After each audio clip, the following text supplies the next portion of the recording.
Hello, ladies and gentlemen. Welcome to Tennis Weekly with Joel, Kim, and Chris. On today's Talk Catch Up, Sabalenka wins in Brisbane without dropping a set. Poland edged Switzerland for United Cup triumph. And Sinner and Alcaraz put on a show in Seoul.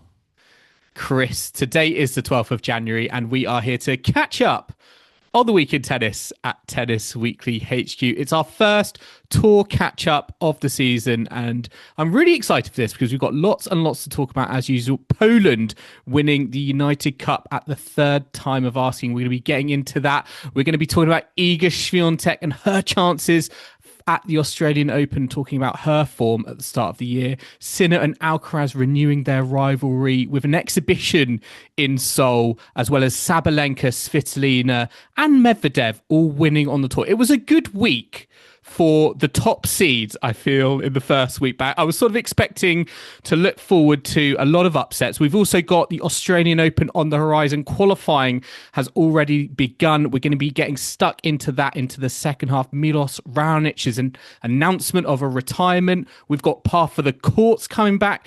But Chris, I know you're going to be in a happy mood because I saw today, as I mentioned, Australian Open qualifying. Sloane Stephens has won her first match since Wimbledon 2024.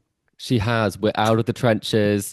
Sloane Stephens fans rejoice. Was it easy? No. Had I heard of her opponent? No. And was she down a break in the second set? Yes. It doesn't matter. It doesn't matter. She's back. And she never does well in Australia anyway. So no matter what happened here, I'm just waiting for her to get onto the clay, and hopefully she has a free swing and maybe can cause a few more upsets on her way to the main draw. Exactly. Well, we're going to be looking into the Australian Open into the second half, but we've got lots and lots of things to catch up on. It's so exciting. My microphone cannot stand still. It's been angled, but it's just sort of moving about. I was wondering what happened there. It can't balance on its own. That's how excited everything is around me. But before we do get into the tennis and what has happened this week, we do have a special announcement from Kim, who sadly cannot be with us for this tour catch-up, but she's got a very special message to give all of our listeners as part of a crowdfund update. Hello, everyone. I'm really sorry I'm not here today with Joel and Chris, but I did want to say a massive thank you to all of you for your support for our crowdfund. It's phenomenal that we've been able to get to our target. So a massive, massive thank you for all of those who have donated and shared the link and supported also in other ways. It all adds up and makes a massive difference. So very excited as we're heading into the AO for the season to continue to start off, and look forward to being back on the pod very, very soon. Well, I guess that means we've done it, Joel. We've hit the target. Fantastic news. It is fantastic. And we had to make sure that Kim was also able to share just how thankful we are to all of our listeners, because so much generosity, and also just makes such a big difference to the running of the podcast, as we've said. So, Joel, we will stop banging on about the crowdfund now, the GoFundMe link. It will remain open for a few more weeks in case someone hasn't got their donations in and they want to. And then we will close it probably coming to the end of the Australian Open. So thank you so much to everybody who has listened to us, has donated, and who's joined us for this season, because we are ready and we are very motivated, aren't we, Joel? Yeah, just to reiterate that, listeners, thank you so much for supporting with us, whether that's been able to donate to our crowdfund or just listening to us every week. Honestly, putting up with us, it keeps us so motivated. And, you know, we're well aware there are so many other tennis podcasts you can choose from. So for you to choose us, it honestly feels so special to us. So thank you very much from the bottom of all of our hearts at Tennis Weekly HQ. And we should have said Kim's not actually on the episode today. That's why Kim had a special message. Yes. We're taking the reins after this, but yes, she is otherwise engaged this evening. Yeah, she is engaged this evening, and I was a little bit surprised in her message. I would just have to mention it. One of her favourite players, Jessica Buses Monero, the only player to defeat Coco Gauff at the United Cup. I mean, it probably wouldn't have been the appropriate time to mention And with a it. bagel as well. So maybe she said, thank you so much to everyone who's donated. And thank you to Jessica Bruzas-Monero for bageling Coco Gauff, which I'm sure wouldn't keep everyone pleased. But it wasn't a great week overall for her. And I mean, Bruzas-Monero has already lost this week. So maybe Kim didn't have too many reasons to rejoice based on that form. Very true. Right. We're going to get on to the United Cup in a sec. But of course, we're going to start the tour catch-up in classic Tennis Weekly tradition with what caught our attention this week. And this can be anything off court, on court, can be silly, can be serious, but most often silly. And I'm going to start, Chris, because this is the wild card that has kind of taken... Well, it's taken tennis by storm. No, it's not Stan Wawrinka at the Australian Open. It's not the non-wild card Nick Kyrgios got for singles at the Australian Open. It's the Nairobi wild card that was playing in Kenya at the ITF W35 event. The Egyptian Hajar Abdelkader lost 6-love, 6-love, served 20 double faults, made a mockery of the wild card system. That it was so crazy. I mean, I had multiple non-tennis friends talk to me about this, but it just was just funny, but it showed, I guess, with wild cards, just like the trepidation there is around choosing the right player. I mean, this was probably something that could be avoided. I'm actually quite impressed it made it to 37 minutes. For those who haven't watched, it looked like it was, this player... Was it a Bernard Tomic match? It honestly could have been. But she wasn't throwing the match. She was actually trying. But I think the problem is that she'd never played tennis before, had no idea how the scores worked. And now she's become an online meme. So... not the best way. And I think we have to ask the question, how on earth did this happen, Joel? And is this a good look for the ITF Tour? I'm pleased that people are paying attention to an ITF 35 because I'm glad it's not just me anymore, Joel, but this is not necessarily the attention you want. No, this is not all publicity is good publicity, because I think this, this doesn't bring a lot of credibility to these sorts of events. That, this is at a level that is below, the main tour, it's below the Challenger Tour. But at the same time, there needs to be a benchmark there. And it sounds like, or it felt like, there was, this player was just ready and available and picked up a racket and got onto a tennis court. But there needs to be a quality, there needs to be a standard. And it just felt like, there was no consistency here. And, we were sort of left laughing and, laughing at a sport which, really should have professionalism way down at this level when there wasn't any. Yeah, it really should. I don't think they're going to make a film out of this called, Nairobi 35. I'm not sure that's going to happen. I think Wimbledon is pretty safe in that respect. But the player involved, she has posted on social media she's recovering from her tough match of 37 minutes. And she's actually already scheduled a match to play in the future. So she's teased that. I'm probably not going to be paying attention to that one. I also think, Joel, there is an optimism attached to it that turns out anyone could pick up a racket and have a go and be, an ITF registered player. I mean, why not play now? I mean, it's giving Diego Forlan, but with a lot less ability. Who do you think comes the worst out of it? Is it the ITF? Is it the event itself? Is it the player? Who do you think kind of comes out of it? Because I don't feel like, I know we're kind of talking about the player, but I feel like there are bigger eggs on faces, as it were, for other people, perhaps. Well, I mean, Tennis Kenya, unfortunately, are the people who come out worse from this. They put out statements, but you've got to be honest, it's makes a complete mockery because obviously this person shouldn't be playing in the event the week after either. So if you haven't seen the clips, do check them out on social media. And if you are having a bad day on the tennis court, I also recommend looking at it because it will make you feel a lot better. And she even did win 2 points when her opponent double faulted twice. So, there's hope no matter what your ability that you can get a point on the scoring board. But Joel, this captured our attention so much that I actually don't have anything else at this point. I was going to talk about Sloane Stephens, but we've already done it. Yeah, I slightly spoiled it. I apologize. I did actually spoil what you... It's okay. I just got so excited. Yeah, I mean, I was very excited too. I think it kind of went under the radar that she was playing it. So It's very tough to get into a main draw, and I'm not sure that everyone's going to make it, but I mean, I'll be watching Sloane the whole way through. Okay, well, she's got Olivia Gadecki That's quite next. tough. Home hope. It's tough. Tough. Tough, We'll have to tough, see, tough. won't we? Come on, Sloane Stephens. Yeah, we'll have to see how it goes because qualifying is going on at the moment. A bit of a bloodbath, I feel, for the Brits so far from what I was reading today. Quite a few defeats in round one, including a pretty bad defeat, I would say, for Dan Evans. Yeah, it's quite tough. a big season for him. Feels like he's on his way out. This result sort of maybe adds to that growing theory, but let's wait and see. But let's move on to some of the tennis that has happened this week, starting with everyone's favorite team event with ranking points, the United Cup. I thought you were going to say the Hopman Cup. The Hopman Cup. No, the United Cup. Poland have come out as champions for the first time. This is the first time they have ever won the United Cup. They have been in 2 finals before. Third time's a charm. And Belinda Bencic gave them the best possible start. Well, sorry. I'm getting my nationalities wrong here. But Poland came out on top against Switzerland 2-1. Belinda Bencic did get a victory for Switzerland, but Hubert Hurkacz for Poland won his singles match against Stan Wawrinka.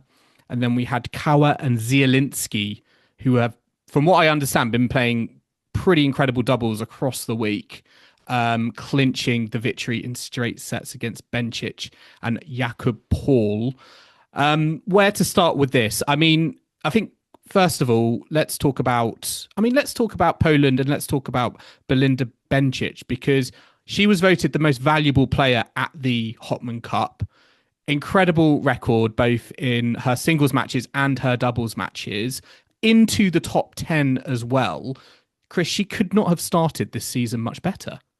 She couldn't have, and I think she'll be very excited by this because she did get very close, hitting the heights for her level, which we know has been as high as top 5. But in that Wimbledon semi-final that, Joel, you unfortunately had to sit through, I know. It does keep coming up. Where was this level? This performance? Yes, because Bencic had a standout performance against Iga Swiatek in the what was that in the semi-finals in the semi-finals. Wimbledon, yeah, indeed. And then she reversed that here. She said she played pretty well in that first set where she actually lost it and then she came through. But very, very impressive from her, going 5-0 to start the year. She's looking great. I think a few of us actually did predict she might make it into the top 8 by the end of the year. And you have to think with this sort of momentum, you'd hope she could. She did start the year well last year as well, picking up some 500 titles. So maybe she does peak earlier in the season. That could also be the case.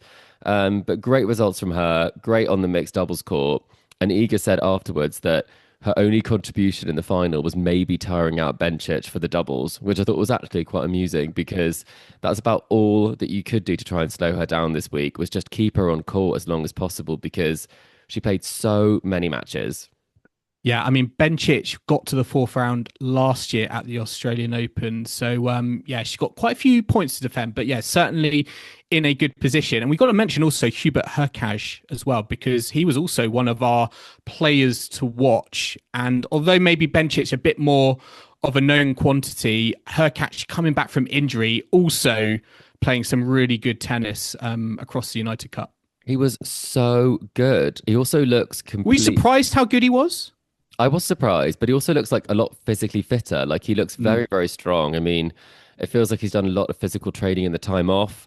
I think people were shocked by the fact that, no one really would have thought that he was someone who was one of the more built men on tour. So I think he's done a lot of work in that area. And what I think is impressive about his performance is that he basically just picked up where he left off. I mean, some big wins, Joel, across the week. I think the final... it was important for him to get that win. I wouldn't have been surprised if he maybe run out of steam, but it's a lot of matches and he came through so many of them so well. Yeah, he did. And, he needed to really, because Swiatek was not the formidable Swiatek we were kind of used to, I think, in the semi-finals and the final particularly. I mean, she lost to Coco Gauff and then Belinda Bencic in the final. It's a bit of a weird one for Swiatek because she did run out as the champion. But yeah, those performances against Gauff and Bencic, is there any sort of concern there for you? Well, I mean, it's probably a strange situation to be in where you don't feel necessarily you've made the biggest contribution in the final, but you walk away with the title. But had she not have beaten Maya Joint, they wouldn't have gone through because Australia could have beaten them as well. So Hurkacz did lose to de Minaur. But from Iga's perspective, you know, she did get some good wins. She beat your favourite, Lamens, very convincingly. She beat Maya Joint very convincingly. And when she was on, I think she was pretty good against Bencic. I think it was definitely a maybe week from her where at times she was able to play some great tennis, but she did feel a little bit rushed, a little bit forced in some moments. And I think Coco Gauff was able to really extend the points and ask the question. And I'm not worried about Iga because when you watch the way she can construct a point, I think it was just a case that she was misfiring slightly. A few things didn't go her way. I think if she was able to get back into that match against Coco Gauff, I think it could have been, you know, anyone's game. That first set was very close. So not worried there. I think there are other top players I'm more concerned about, Joel. Oh, interesting. I'm a little bit more worried, I think. Did you not see the clay season last year? Then she won Wimbledon. I'm not worried. I know, but just again, the manner of some of the set scorelines, again, we're getting bagels being dished out by you know, some of her opponents early on. I mean, it is incredible the Coco Gauff turnaround in that head-to-head. I mean, I think Coco Gauff's the first player now to have defeated Swiatek 4 times in a row, 8 straight sets. I just think mentally, I feel like she's whenever she gets broken or you know, there's a sign of adversity, I feel like she's letting it slip or letting it go maybe a little bit more easily than maybe an Iga Swiatek from a couple of seasons ago. And maybe I worry there a little bit. And with the form that Coco Gauff is in, I mean, Swiatek doesn't have the best record at the Australian Open. She's not reached a final. She's 22-7 in Melbourne Park. So, I don't know. That's feeling pretty a little good. bit 22-7. No, okay, it's probably better than Swiatek's levels. I think she probably could have won the title last year if she'd have made it past Maddie Keys. I think there was a big opportunity there. Yes. I think she made such a deep run at all of the majors. She's always dangerous. And she's talked about the need for progress and not fixating on results and ranking points. And I think probably that's a better way to look at things because when she peaks, you know, she can beat anybody and she can be the best player in the world. But maybe she's not able to do that quite as consistently. But then Coco played really well. I was so impressed with the work she's done in her serve in the off season. I think she carried her team, and you know, someone she had to carry, Joel, was Taylor Fritz. Yes. One of your predictions to, I think, be on the up this year. Is that right? He was, but he did not have a great time. Number 3, he's ending the year at the United Cup. He lost to Baez, who's never wins on hard court. I looked up a stat, Joel. Baez has now won 4 matches on hard courts. In the whole of last year, he won 3. So that is crazy when you think about it. That's the definition of a hard court specialist. But I mean, Fritz almost lost all of his matches, saved match points against Munar, and then lost to everybody else. So are you worried?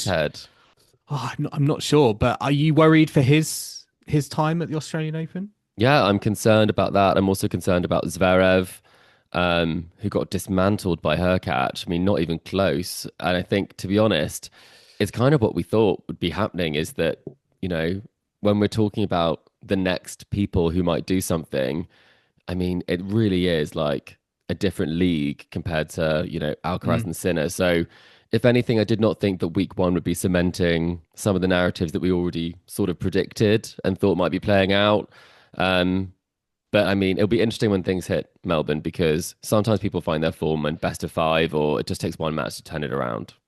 That is very, very true. We'll have to see. And I'm assuming a lot of the seeds in the men's draw are going to be praying they do not get Hubert Hurkacz in the first round. Gosh. Because that would be an absolute nightmare draw, I think, for someone. So we'll have to see what the draw gods dish out come Friday morning. But let's move on to some of the tour events that happened. We're going to start on the ATP side of things in Brisbane, where Daniil Medvedev started the new season, defeating Brandon Nakashima in the final to win 6-2, 7-6. Another 250 to add to his collection. Another city, Chris, to add to this collection. He still continues this incredible stat of he's won 22 titles and they've all been at different events. I mean, that's Crazy. mad. It is mad. Yeah. I mean, clearly unable to defend a title. I'm just trying to think, has he won Canada more than once, but in different locations? Would that count as different cities? I think so, but it's quite something. And I'm just pleased, not that he's won in a new location, but that he's won, because he's a player who we didn't really see at the races last year. He's doing it on the ATP tour. But the question is, can he win more than, what was it, a couple of matches at the slams, which is all he managed to muster last year? So I'm hesitant to be like he's back, but I'm very pleased there are positive signs from him. Yeah, I mean, it was interesting. This week, he said that he felt like he was back playing top 5 level tennis again. He said this after his win against Majorak in 3 sets to reach the quarterfinals. I mean, yeah, do you feel like he's playing at top 5, or do you still feel like there's a bit of a way to go? Because I think in the Australian Open, he's going to be seeded at 11, and I was reading he needed to go deep in this tournament to kind of secure that top 12 seeding, which is job done. But do you feel like he's up there, like further up there than what his ranking suggests? Well, I mean, if you look at the world number 3 and Alexander Zverev and where his form is at, I think you'd say I wouldn't be surprised if he were to beat a player at number 3. So I think he's got a point there. I think he knows what it takes, and he's thinking more about it in terms of the overall level. I mean, it was a pretty good draw in terms of the players that he beat. I mean, took out TFO on the way, but he didn't play against a top player.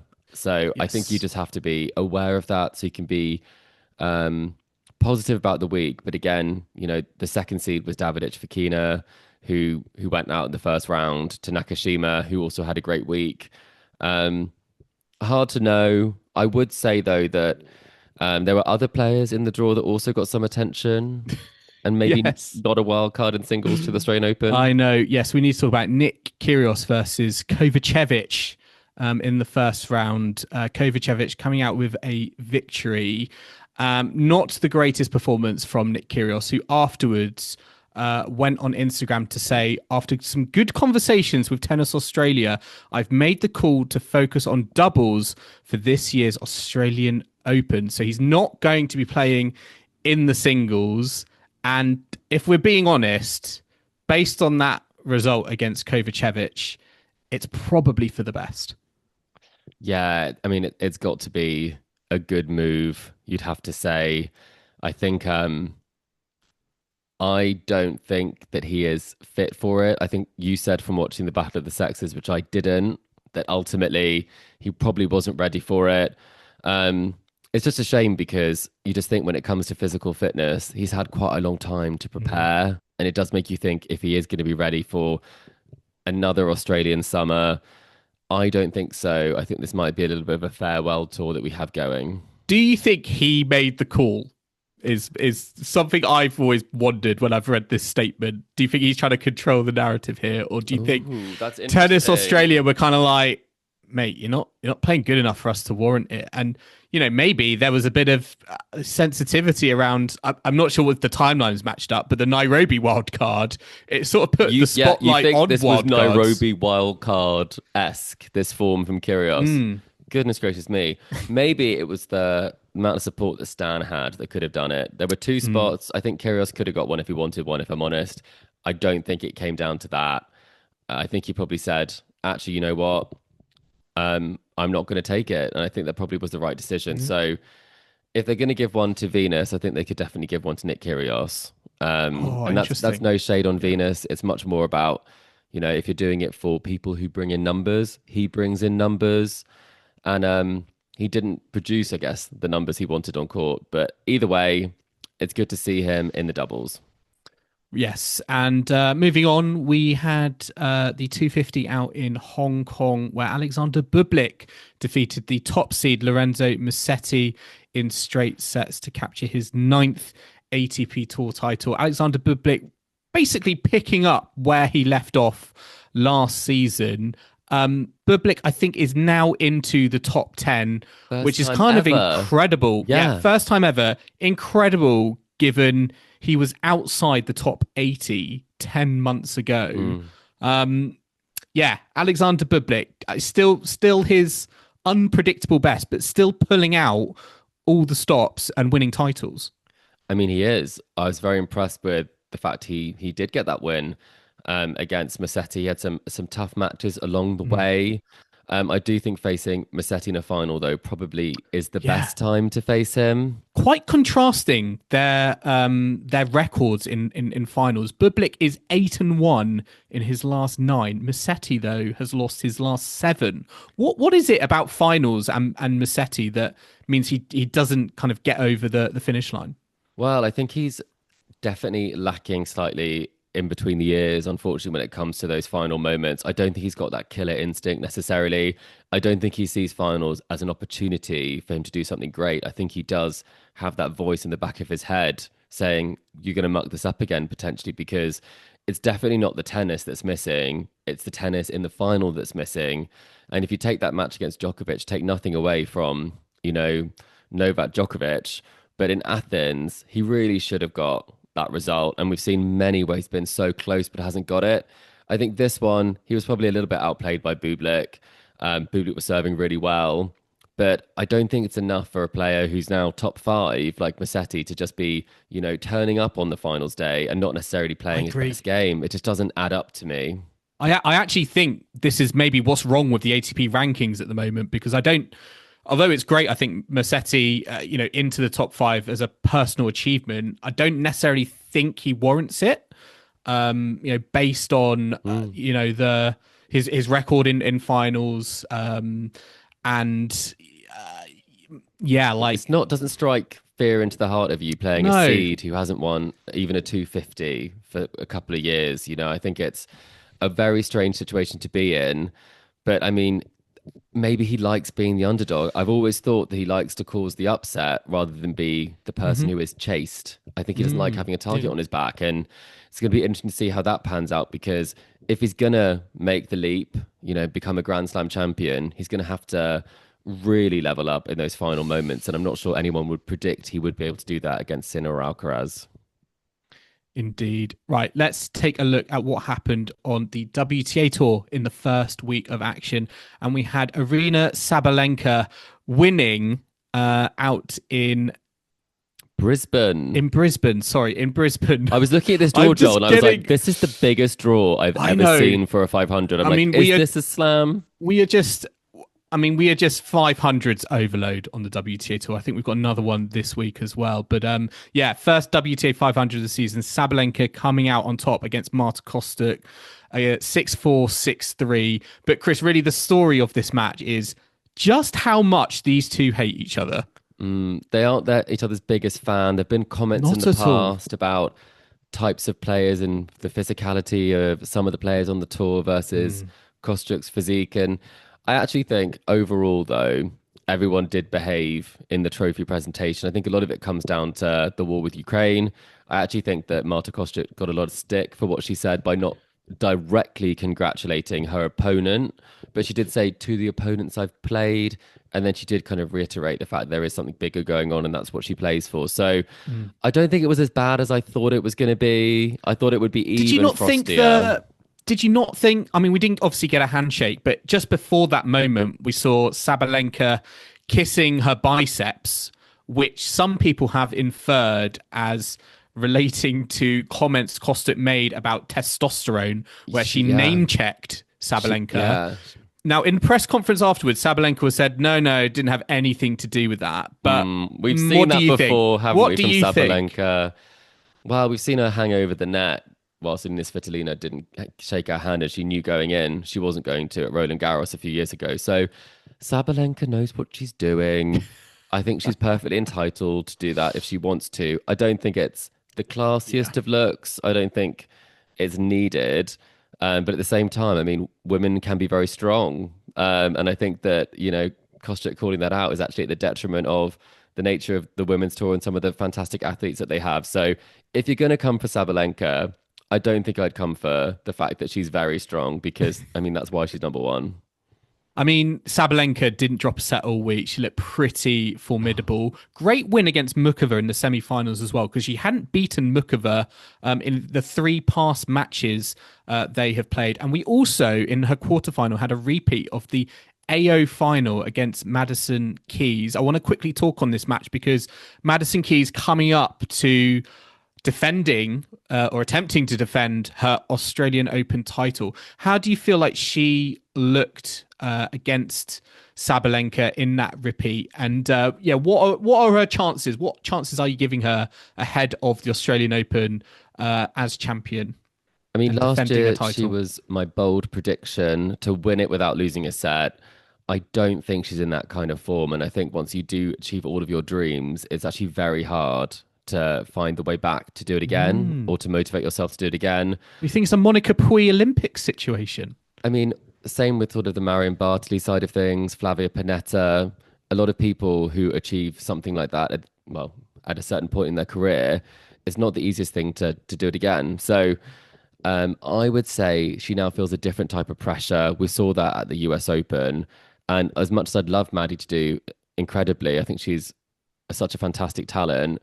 I do think that the nerves got to her so badly in the US that I'm sure it's going to be even greater when it comes to being defending champion and not wanting to be a statistic of, former champs that lose in round one. She did get a good win over Dana Schneider. That was a really epic contest. So it's not a bad first week at all. But I mean, the story of this week was Sabalenka's on fire. I mean, Pegula wasn't on fire.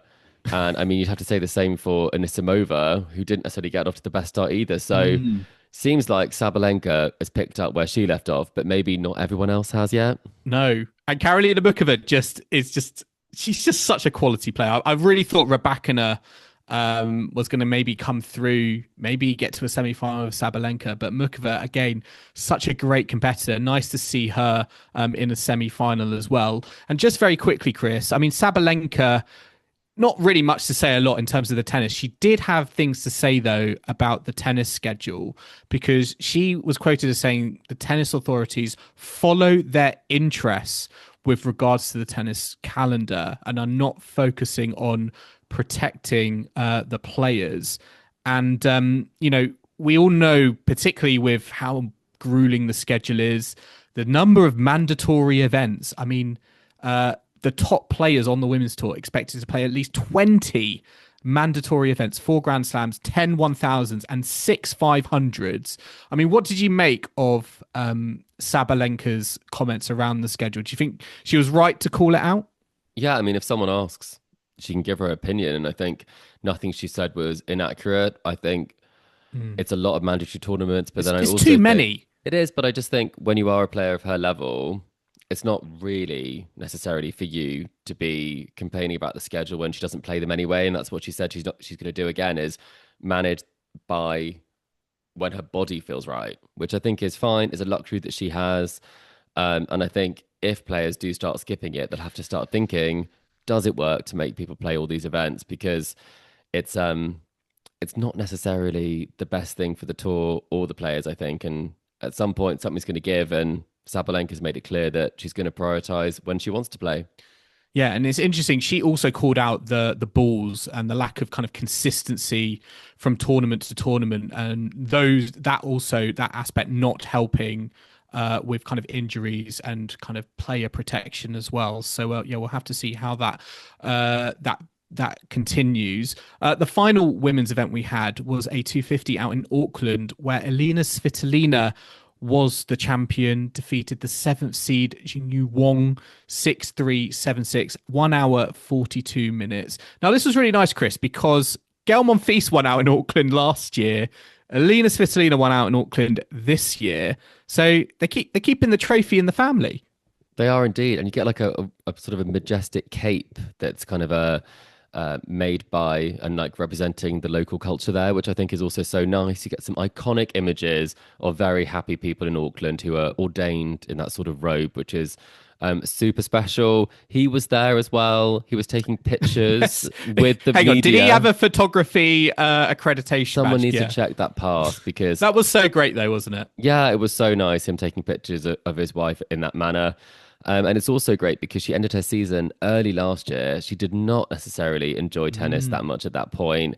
And she's back. She fought back to beat Sonia Kartal in an epic match where she was down in that third set and walked away with the trophy. So I'm excited. Joel, you know I'm always predicting her to do something big. Will this be the year?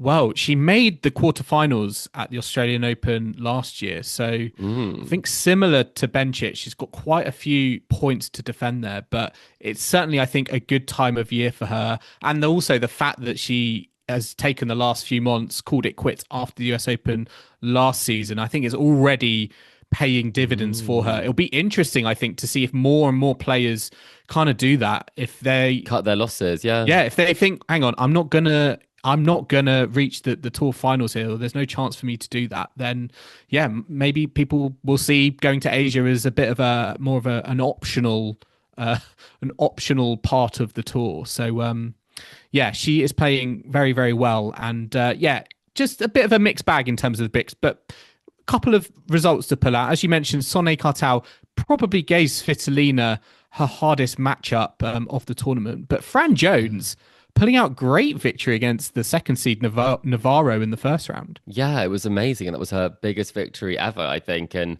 you know, she's up to the top 70 now, Fran Jones. So it's going to be great to see her play slams by right. She's such a talent, such a character.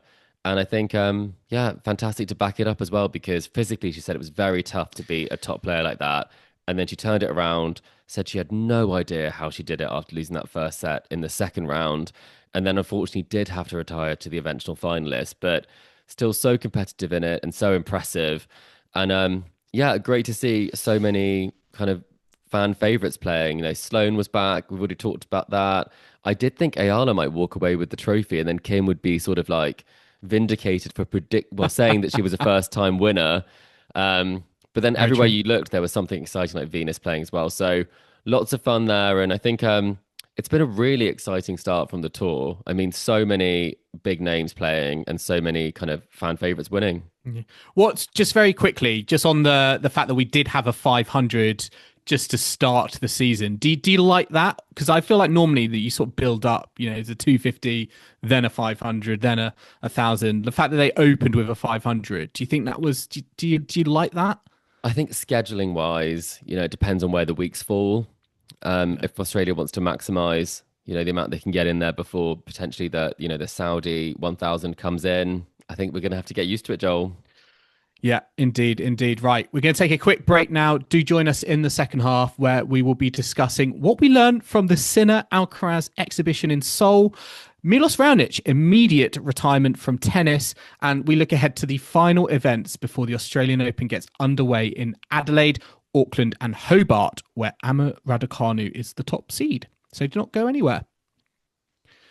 Welcome back to the Tennis Weekly podcast. And as always, it's time to kick off with the first game of 2026. I'm a little do a head-to-head.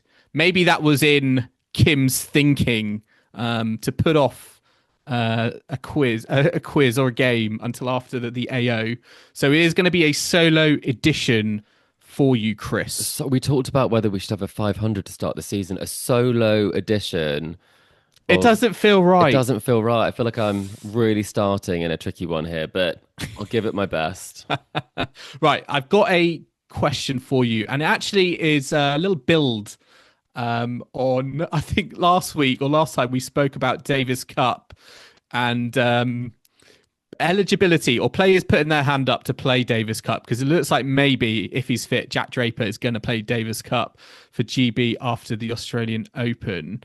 Are the top players of the United States of America putting their hands up to play Davis Cup after the Australian Open? No, because it's been reported that their first choice singles pairings are going to be Ethan Quinn and Emilio Nava. Right. And they are way, way down in the rankings in terms of United States players. In fact, there are 1, 2, 3, 4, 5, 6, 7, 8, 9, 10. There are 11 players above. I see where you're going with this, Joel. There are 11 players above Ethan Quinn in the ATP singles rankings. As of, I took this from the 5th of Jan 2026. So I would like you to name the 11 Americans that did not hand race for the Davis Cup after the Australian Open. Right. Okay. So and I'm going to set ranked par above. Yeah, Ethan Quinn, did we say? Above Ethan Quinn, and I'm going to set par at 8. Okay. Well, some big names here. Kim famously a couple of years ago, at the end of season quiz, pulled out pretty much all of the US women in the top 100. So I would like to sort of replicate or emulate what she achieved there. I'm going to kick it off with Ben Shelton and Taylor Fritz. I imagine would have been correct. Yes, you're off to a great start. 2 correct answers. Yeah. Tommy Paul, I imagine, was not available. Correct. 3 correct answers. Did Francis Tiafoe make his excuses as well? Correct. 4th. That's your 4th correct answer. I should have asked if you could do this in order. Ooh, that would be hard. I think, but that would be a bit tricky. I probably would have gone Leonardine next. That is correct. Leonardine actually slightly above Francis Tiafoe on ranking points. But yes, he is a correct answer. That is 5. You only need 3 more to get to par for the courts. I have had a bit of luck because Brandon Nakashima had a good week. That is very true. Yes, that is a correct answer. Nakashima on the list. 6. And I need, par was at 8. 8. 2 more. Seb Korda. Very good, yes. Lost today to Thanasi Kokkinakis, but yeah, on the list. I don't know what Ethan Quinn's ranking is, but Marcus Giron? You need 1 more to get par for the courts. Marcus Giron, do I say? Marcus Giron? Is he above? He's 1 above. Is Ethan he? Quinn, very good. Yes. Last name could I have had then? Would it have been? Could have given me. Oh, Jensen Brooksby? Correct. Yep. Could have given me Jensen Brooksby. And can you do 100%? There's a player we've already mentioned today. Mm-hmm. Kovacic. How do you say his name? Kovacevic. Yep. Alexander. That one, Kovacevic. beautifully said. How long have you been practicing that one, Joel? That's very impressive. There's 2 names left on the list. Are they high ranking? Should I definitely get them? One has been a very high ranking player. Oh, interesting. Are they very tall? Possibly. Could it be Riley Opelka? They possibly played someone who needed a chair to do a little hug at the net after their match this week. I can definitely confirm Riley Opelka then. Yeah, Riley Opelka is correct. And there's one more. No other on the list, yes. Is it Mackenzie McDonald? It's not Mackenzie McDonald. No. Who is it? A player who's ranked 37, so quite high up. Oh, is it Alex Mickelson? It is Alex Mickelson, exactly. Oh, sorry, Alex. So there you go. Should have got you first. Shelton, Fritz, Paul, Teen, Tiafoe, Nakashima, Mickelson, Korda, Brooksby, Kovacevic, Opelka, and Giron. All not playing Davis Cup for America. So Ethan Quinn and Emilio Nava on the list. I mean, I really hope on the list to play that they get the win, because it's getting a little bit awkward, isn't it?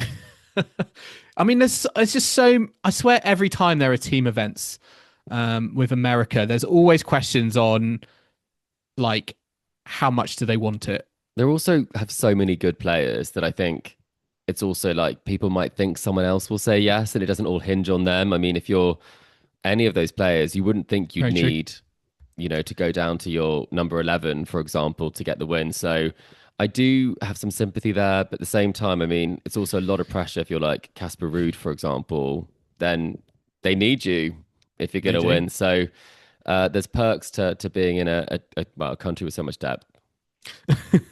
Right, let's move on to our first mailbag of the season. It is from Jeremy on email. Jeremy emailed us in saying, "Hello gang, Milos Raonic retired from tennis with immediate effect today. How do you look back on his career in tennis? I don't think he gets enough credit for what he achieved in the Big Three era and will go down as a serve bot, which I think is unfair as he brought so much more to the court. What do you think, and do you have any personal Milos Raonic highlights?" Ooh, very good question. Yeah. And very, very topical because, it did come out today. Milos Raonic put a very lengthy, heartwarming statement out on Twitter announcing his retirement. Chris, where do you stand on Milos Raonic? I mean, played the majority of tennis in a very tough era. Injuries as well. He had to battle through. What's your kind of lasting impression of Raonic? Well, I mean, he is the greatest male Canadian tennis player. I think that's what Felix Auger-Aliassime also said. I think he was a staple for so long at the top of the game on the men's side. We saw him in big finals, obviously a Wimbledon final that, I think that a lot of us will remember. I think it's a big one. I think probably it's a shame that so much of his career was kind of dogged by injury because he did have such a big weapon in the serve. So I think it was a real chance that he would be able to do something bigger had it not been for injury. I even think when he came back and had that fantastic run at the US Open in that sort of COVID era where he really did play well, to go on a deep run there, I think he could have done something even more if it wasn't for the injuries that he had. So I think it's one where you look back and you think a bit of a maybe career, but at the same time, what big results he had. It was just, he just didn't quite get that Masters result and didn't quite get that slam. Do you think he had the talent to win a Grand Slam? Oh, I mean, absolutely. I think the question is, when it comes do you think he was unlucky in terms of the era he was in? I think it could definitely be a case, you can be unlucky at times. It's hard to know. I'm just actually just double checking something, and I think I've kind of invented a fantastic run. I think he had a good win at the US Open in the COVID year. I think he upset someone, I can't remember who, but it just showed that sort of flashes of he could do it, but at the same time, he didn't always do it. I think he had some good results. Career high number 3 is probably quite a generous career high. I don't want to sound at all negative about it, but when we're thinking about some of the achievements of some of the people, I think we're a bit achievement blind here, given just how many big tournaments have been won by so many of the players who've never reached, the heights of some. So what would you say, Joel? Memory? Yeah, I mean, obviously, a lot of people will talk about his match against Andy Murray in the Wimbledon final. I'm about to say, do you remember that one?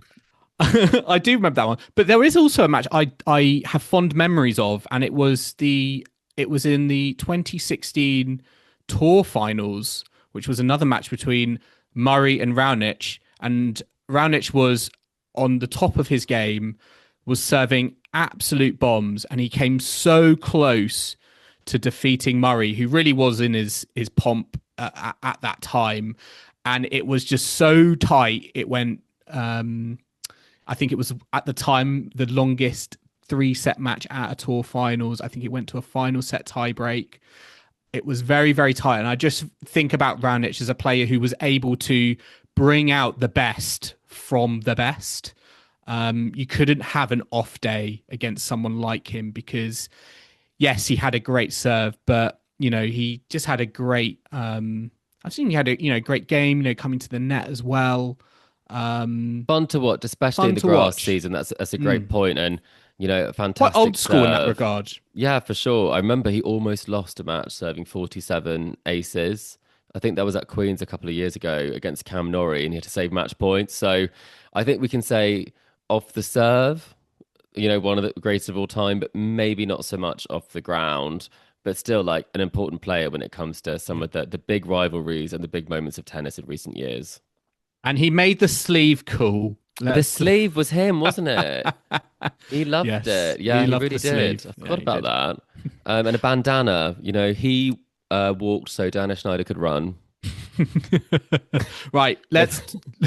Sure, that's Very how he true. wants to be remembered. Exactly. Big legacy there. Right, let's move on and talk about Carlos Alcaraz and Yannick Sinner, because although they did not play a tour event, they collected a cool $2.3 million each for appearing in an exhibition match in South Korea in Seoul.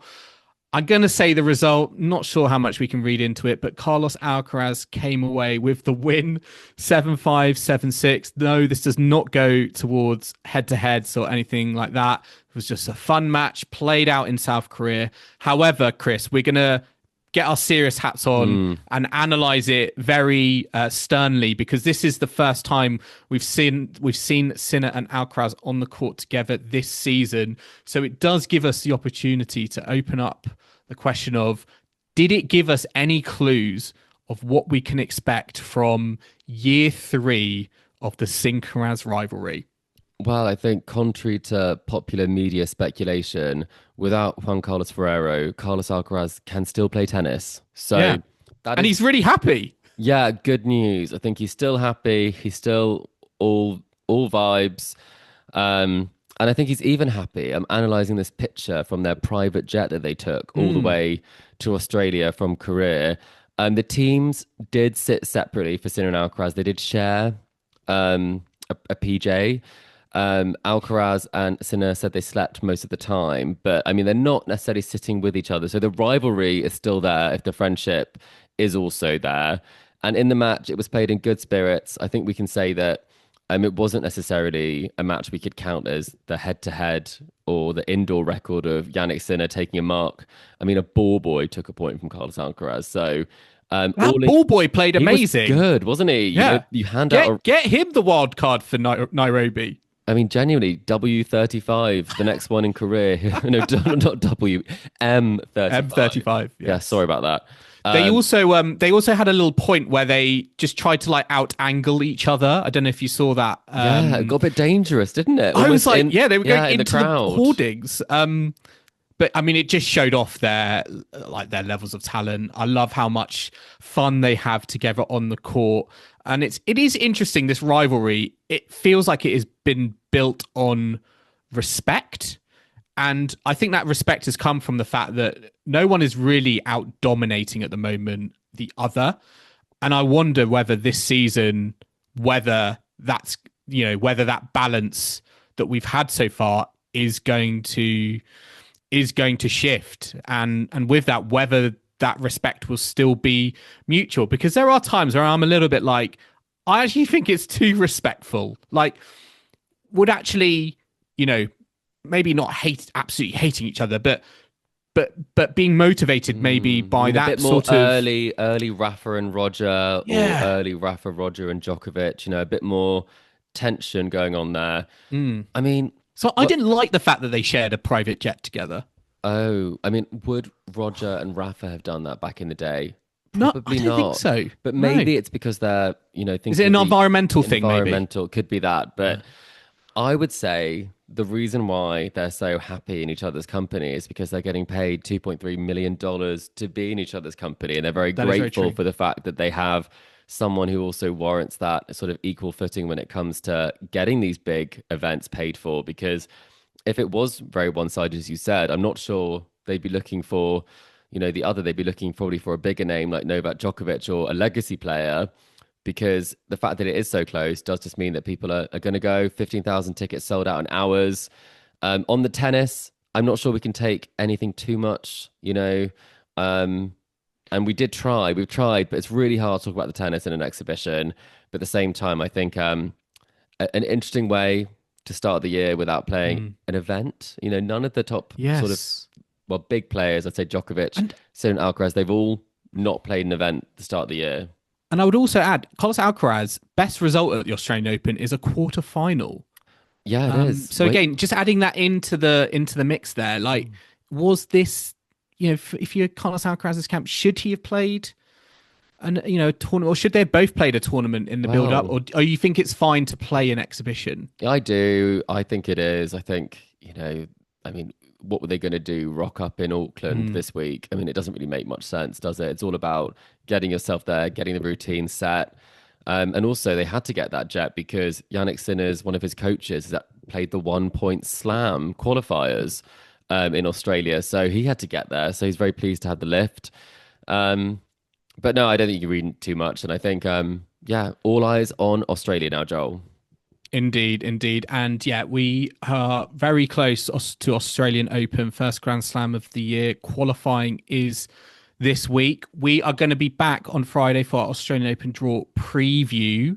We're going to be doing daily episodes. Daily, Joel. How are you feeling? Daily episodes. I know I've mentally prepared myself, and I've mentally prepared my alarm clock as well. But our preview on Friday is going to be coming out around, we think, Friday lunchtime. Time-ish, yeah, we exactly. Want to say.